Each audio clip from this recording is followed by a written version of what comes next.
ಕರ್ನಾಟಕದಲ್ಲಿ ಕನ್ನಡಿಗರಿಗೆ ಗೌರವ ಇಲ್ವಾ? ಕನ್ನಡ ಮಾತಾಡ್ರಿ ಅಂದ್ರೆ ನಟಿ ಅಂತಾನು ನೋಡದೆ ಕೆಲ ಪರಭಾಷಿಕರು ಕಿರಿಕ್ ಮಾಡಿದ್ದಾರೆ.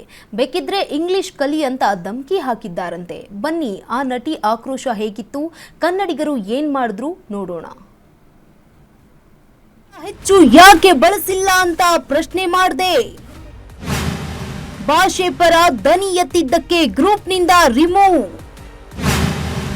ಸಹಾಯಕ್ಕೆ ಬಂದಿದ್ದೆ ರೂಪೇಶ್ ಕವಿರಾಜಣ್ಣ. ನಾವು ಬಳಸಿಲ್ಲ ಅಂತಾನೆ ಹೇಳ್ತಾರೆ. ಅದು ಸ್ಟೇಜ್ ಕಾರ್ಯಕ್ರಮ ಯಾಕೆ ಬಳಸಿಲ್ಲ ಅಂತ ಕೇಳ್ತೀವಿ.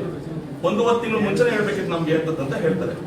ಇವ್ನು ಯಾವ ದೊಡ್ಡ ನಾಯಕ ಹೇಳೋದಕ್ಕೆ 1 ತಿಂಗಳು ಮುಂಚೆ ಹೌದು, ಕೆಂಗೇರಿಯಲ್ಲಿರುವ ಕಾಸಾ ಗಾರ್ಡ್ ಅಪಾರ್ಟ್ಮೆಂಟ್ನಲ್ಲಿ ನಡೆದ ಸ್ವಾತಂತ್ರ್ಯ ದಿನಾಚರಣೆ ವೇಳೆ ಕನ್ನಡವನ್ನೇ ಹೆಚ್ಚಾಗಿ ಬಳಸಿಲ್ವಂತೆ. ಯಾಕ್ರಿ ಹೀಗೆ ಅಂತ ಪ್ರಶ್ನೆ ಮಾಡಿದ್ದಕ್ಕೆ ಕನ್ನಡಿಗರ ಜೊತೆಗೆ ಕಿರಿಕ್ ಮಾಡಲಾಗಿದೆ.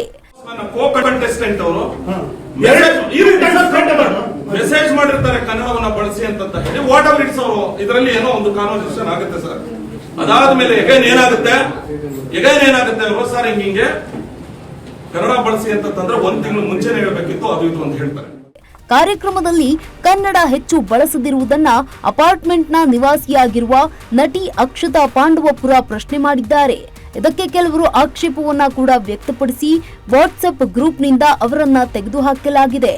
ಇಲ್ಲಸಲ್ಲದ ಆರೋಪವನ್ನ ಕೂಡ ಮಾಡಿದ್ದಾರಂತೆ.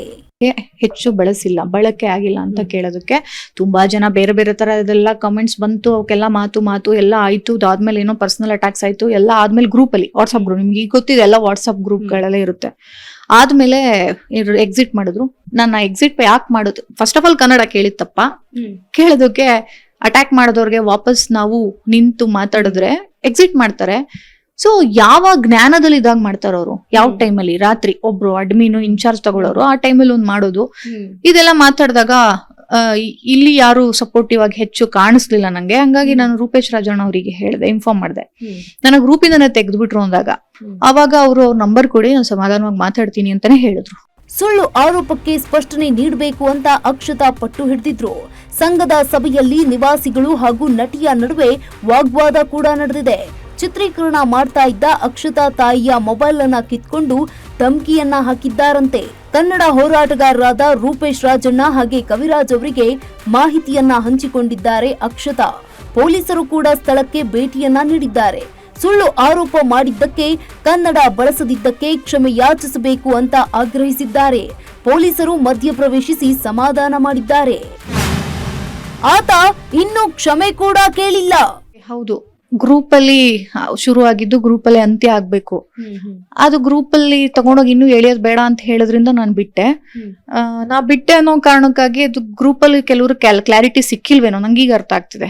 ಕ್ಲಾರಿಟಿ ಸಿಕ್ಕಿಲ್ವೇನೋ, ಕೆಲವರು ಏನಾಯ್ತು ಅನ್ನೋ ವಿಡಿಯೋಗಳು ಹೋಗಿರಲ್ಲ, ಮಾಹಿತಿ ಹೋಗಿರಲ್ಲ, ಅಥವಾ ಹೋಗಿದ್ರೆ ತಪ್ಪು ಮಾಹಿತಿನೇ ಹೋಗಿರುತ್ತೋ ಏನೋ ಗೊತ್ತಿಲ್ಲ. ಗ್ರೂಪ್ ಅಲ್ಲಿ ಅಂತೂ ಆಗಿಲ್ಲ.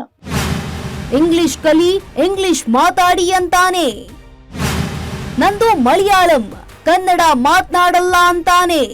ಅದೇ ವಿಶಾಲ ಹೃದಯ, ಸ್ವಲ್ಪ ಜಾಸ್ತಿ ನಾವೇ ಸ್ಪೇಸ್ ಕೊಟ್ಬಿಟ್ಟಿದೀವಿ ಅಂತ ಅನ್ಸುತ್ತೆ.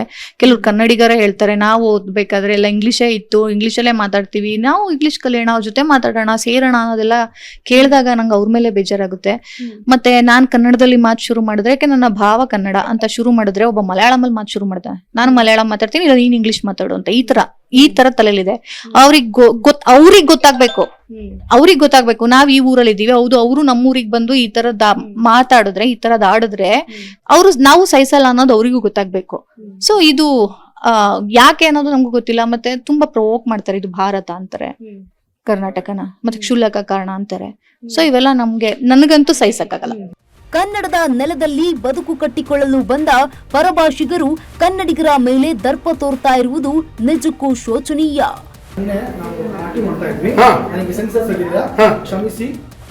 Film bureau, Ashwavega news.